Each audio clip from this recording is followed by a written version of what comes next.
All right, saints, now after that wonderful revelation of the work of those two witnesses, where we saw that they bring the cross to Israel, they bring that life, that resurrection life to Israel, and Israel will have her eyes opened, and that resurrection life will come to her, and she will receive the true and the living Messiah. And now we go on to Revelation chapter 12.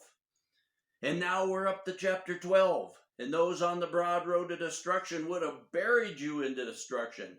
But we've seen one thing happen. A moderate-sized asteroid hit and caused the downfall of Babylon. And now we've got these two signs. In these two signs we're about to read about, in these two signs you see how things will play out for the saints just prior to the tribulation, prior to the pre-tribulation rapture, and work its way through to the end of the tribulation. You will see that in these two signs. These are two signs. They're a clear picture of how things are going to play out for the church in these end times, in these end last days. These two signs will show you how it will play out. You will see it all in these two signs. And we will see this woman again before we're done with this book. In Revelation 12:1, and a great sign appeared in heaven. John sees in heaven a sign, a clear picture of something. A woman clothed with the sun, and the moon under her feet, and on her head a crown of 12 stars. This is clearly the church, saints. Lots of people want to tell you this is Israel. This is not Israel. It's Israel that are born again. It's Israel that are walking with God. It's Israel in the sons of God in Israel. But this is the church because it's a woman. And this is building up. We're coming to the time of the bride of Christ and to his wife, as we will see in future chapters. So this is that woman, the church, clothed with the sun. She has the glory, the light of God, as we've seen in so many visions of the throne and of the Father and of the Son. There's this glory of the Son. She's clothed with it. She's clothed with the finished work, the glory of God, the righteousness of God. And the moon under her feet. What's the moon? The moon is that rock. And the moon under her feet. She's standing on that rock that shines the light of God into the darkness of this world, which is Christ himself. She's standing on that rock. And that light from that rock shines into the darkness of this world. And on her head a crown of 12 stars. 12 has to do with, it's the number for eternal government. Those that will rule and reign with God. So she has these 12 stars. And listen here, saints, verse 2. And she was with child, and she cried out, being in labor and in pain to give birth.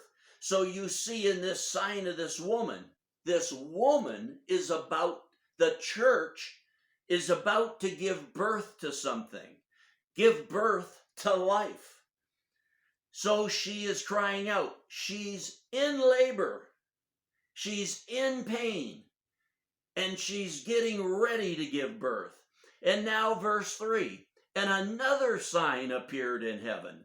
And as we go on with this, saints, we're in this higher place. We've entered this book through the small gate, staying on the narrow way, which is Christ himself. And we've said we're looking at this from a higher place.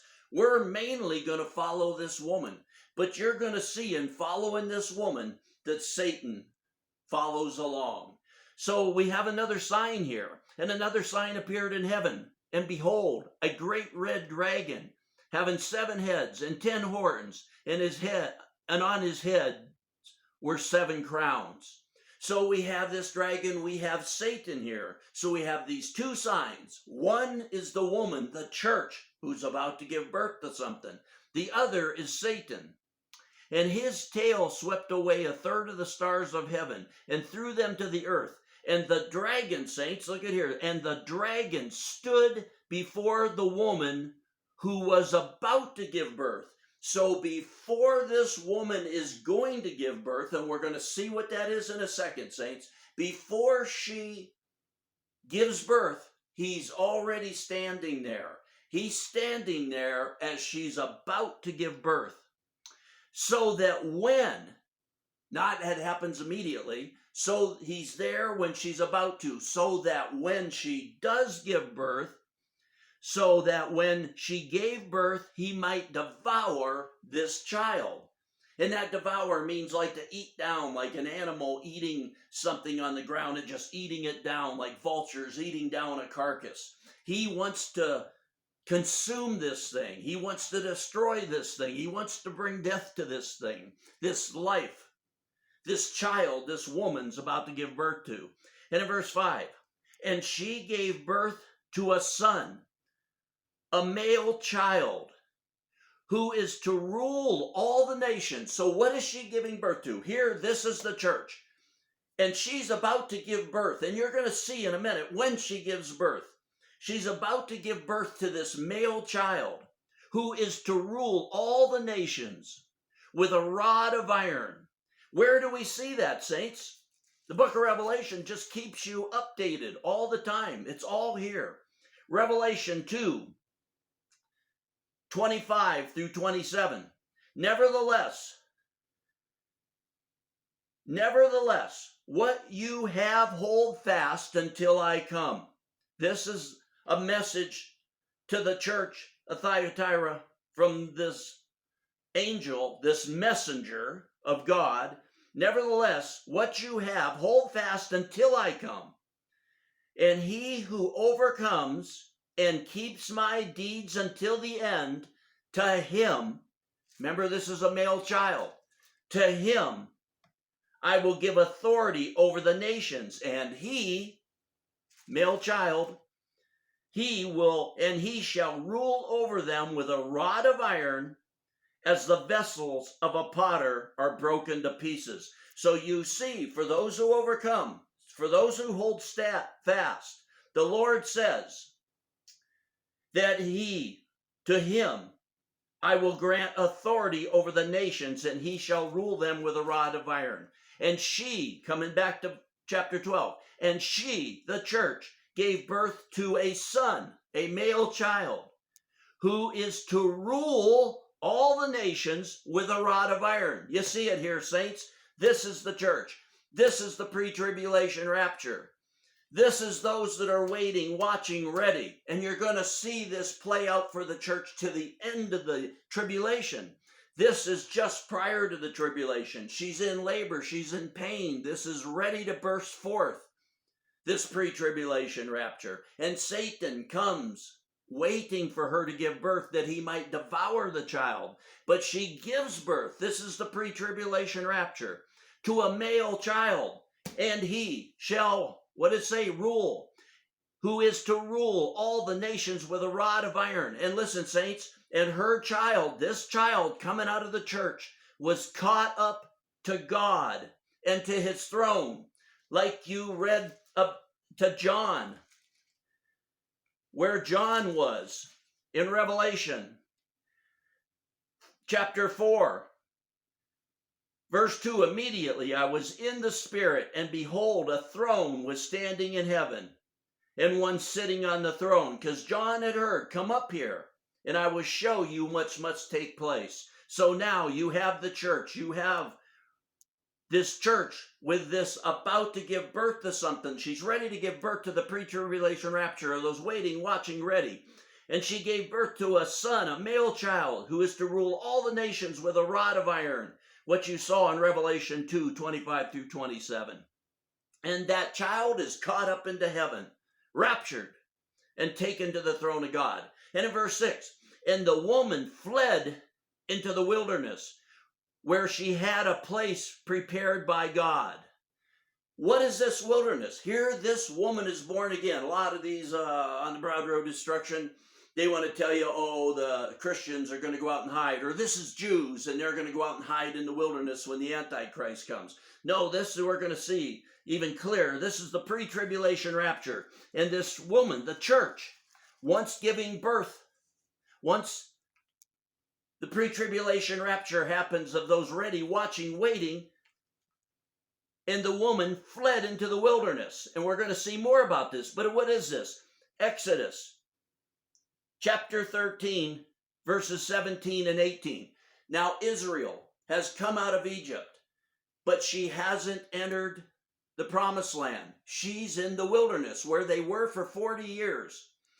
And look what it says here. Now it came about when Pharaoh had let the people go that God did not lead them by the way of the land of the Philistines. God did not immediately lead them to the promised land. Why? Even though it was near, they could have gotten there quickly, but they stayed out in the wilderness for 40 years until most of those had died. They had to have that resurrection life to enter into the promised land. So they're out there for 40 years.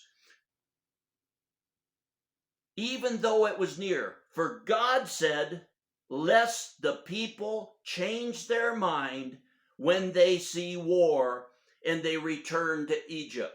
The people weren't ready for war. They couldn't go straight into the promised land because they weren't ready for war. And this woman isn't ready. Obviously, she wasn't ready, watching, waiting, because she wasn't taken. But those that were ready, watching, waiting, were taken, and they're to rule with a rod of iron. And in verse 18, hence God led the people around by the way of the wilderness to the Red Sea. And the sons of Israel went up in marital array from the land of Egypt. So we have throughout the Bible too this theme of the wilderness. John the Baptist wasn't in Jerusalem, he was in the wilderness, the same wilderness. So this woman, this church, gives birth to this son in this pre-tribulation rapture of those that are waiting, watching, ready, and there to rule with a rod of iron. And then the woman, the church, as the tribulation is coming, and the woman fled into the wilderness where she had a place prepared by God. This woman is going to be protected. The death, the beheading, the destruction you see on the saints mainly comes to the Jews in the last 3.5 years of the tribulation. So the woman, the church that's left that wasn't ready, watching and waiting, they're not ready for war. The woman fled into the wilderness where she had a place prepared by God so that she might be nourished for, it amounts to 3.5 years. So after the pre-tribulation rapture, for the first 3.5 years of the tribulation, the Gentile church will go to a place where God has for her because she's not ready for war, where she'll be prepared. And it says that she might be nourished because that latter-day rain will fall upon her. And she'll have that living water. She'll have that blood of Christ to drink. She'll have his flesh to eat. And she will be nourished. Verse 7, and there was war in heaven. Michael and his angels waging war against the dragon. And the dragon and his angels waged war. And they were not strong enough, and there was no longer a place found for them in heaven. And the great dragon was thrown down, the serpent of old, who is called the devil and Satan, who delivered the whole world, who deceives the whole world. He was thrown down to the earth, and his angels were thrown down with him. So at this point, Satan is permanently cast down to earth. And he has come to deceive the whole world. And in verse 10, and I heard a loud voice in heaven saying, now the salvation and the power and the kingdom of our God and the authority of his Christ have come. For the accuser of the brethren, he's accusing us day and night, for the accuser of the brethren has been thrown down, who accuses them, us, the saints, before God day and night. That's what he does, saints. Always trying to find your mistakes. Always trying to find your weaknesses. Always trying to stop you from growing and going on and serving God by bringing up how weak you are, the mistakes you've made. Don't let him do that to you, saints. You've overcome through the blood of the Lamb. And verse 11, and they overcame him because of the blood of the Lamb and because of the word of their testimony. So now as Satan has fallen to earth and the church that's left goes into the wilderness and is nourished by God for 3.5 years, and they overcame him. They will overcome Satan because of the blood of the Lamb and because of the word of their testimony. They will be testifying, preaching the gospel for the first 3.5 years of the tribulation. The Gentile church will be doing that. And listen, and they did not love their life even to death. So now they are laying down their life. They're coming to the cross. They're getting ready.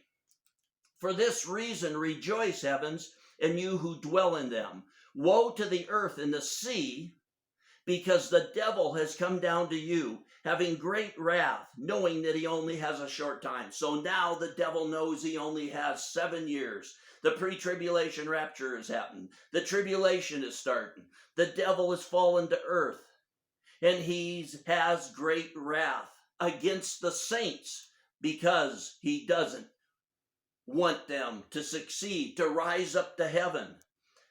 But the Gentile church is being protected. You already saw that. She has a place prepared for her in the wilderness. She goes out there to be nourished. Realize this about the Gentile church.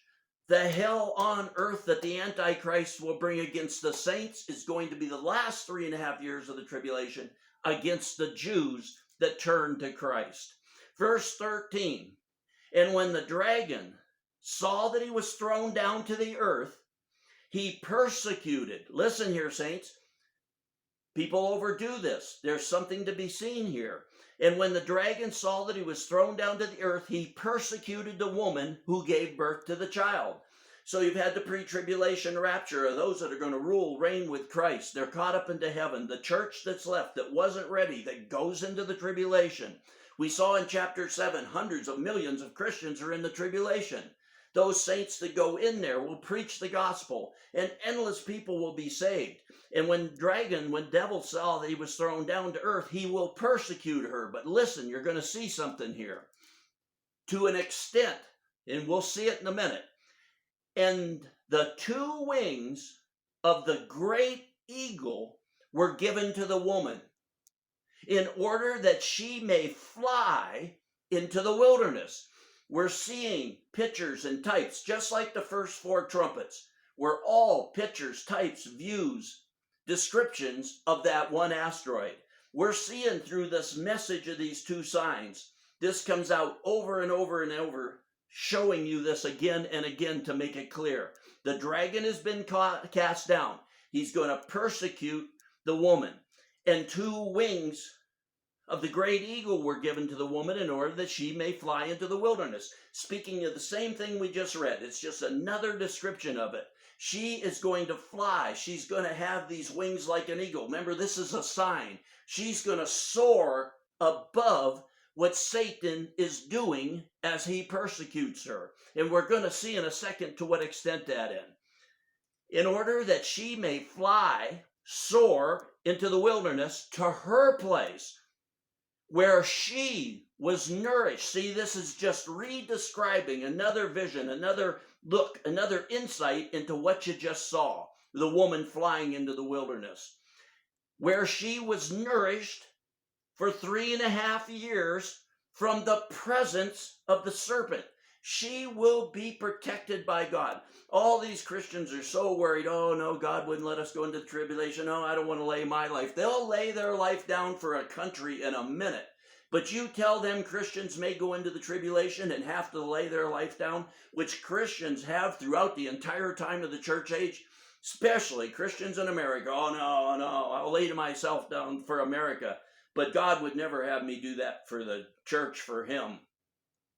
But for the first 3.5 years of the tribulation, the time of the Gentiles, they're going to be protected from the presence of the serpent.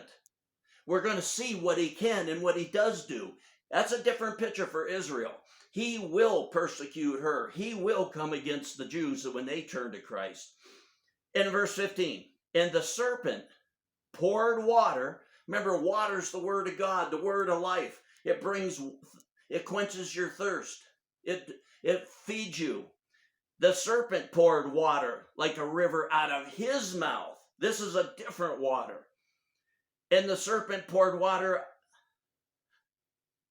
like a river out of his mouth after the woman. So now Satan is pouring these words out. Him, his people, his kingdom, and the kingdom of the beast that's rising up. He's pouring out this water, these words against the woman. The river of the mouth after the woman, so that he might, it doesn't say he did, it says so he might cause her to be swept away with a flood. There's going to be a verbal persecution against the church that's in the tribulation. They're going to be preaching the gospel. They're going to be warning about the kingdom of the beast and the antichrist. They're going to be describing what happened with the asteroid. They're going to be describing how and why Babylon fell.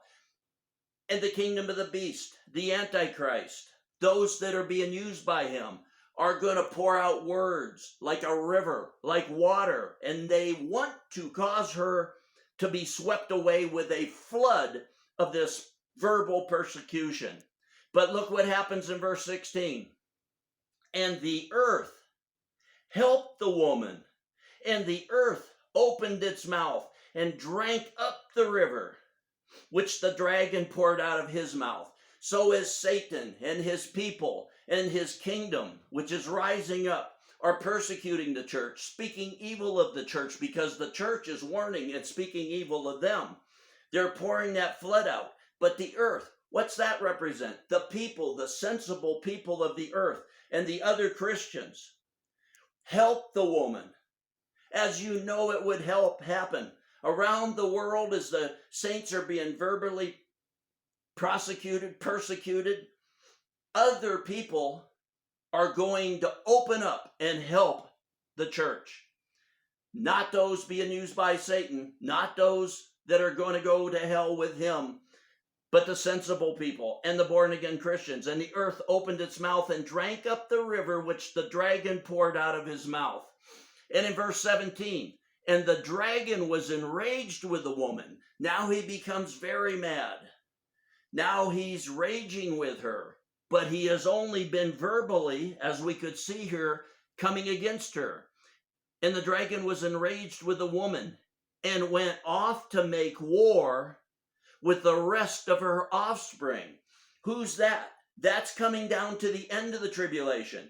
This is the saints. We saw before in the trees that those demons, those spirits of darkness from the fifth trumpet weren't allowed to harm the green things or the trees or the green grass. That's the church. And for the first 3.5 years of the tribulation, the Gentile church will only verbally be abused. Once they're taken up, this right here now, saints, goes to the end of the tribulation. And the Israeli people, as they receive Christ, and the dragon was enraged with the woman, the church. And as Israel turns to the Messiah, turns to Christ, they will be the church, the saints, the congregation in Israel. And he went off to make war with the rest of her offspring, Israel, as they turn to him, who keep the commandments of God. And you know how the Jewish people that serve God always want to obey his commandments. The Gentiles think, well, the 10 commandments and the commandments of God, they're not for us. We don't care. But the Jewish people always have, who keep the commandments of God and hold to the testimony of Yeshua. So in these two witnesses, just like the four trumpets, you've got several pictures, images, descriptions of this one thing that's happening. These two signs, the church and Satan. The church will give birth in the pre-tribulation rapture to those that are ruling or going to rule and reign with Christ.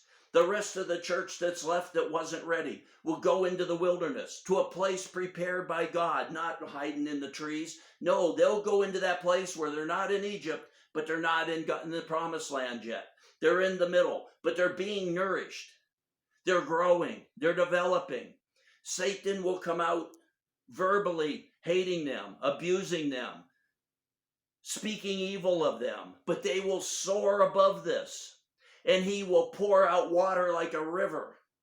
And that he might, not that he will, might cause her to be swept away. But the earth, the peoples of the earth, for the first 3.5 years of the tribulation, will help the church, will work with the church. People will be getting saved. That's the ones. They'll be coming. They'll be opening up. They'll be helping those. And they will be born again. But then Satan will be enraged with the woman, the church in Israel, and he'll go off to make war. Now he'll go off to make war with Israel, and he will be beheading them by the hundreds of thousands until the coming of Christ. But those that have been slain will be the top, the glory, the crowning glory of this temple of the living God, not made of hands, not made of stone. That's what God's looking for. This body of Christ, this temple of the living God.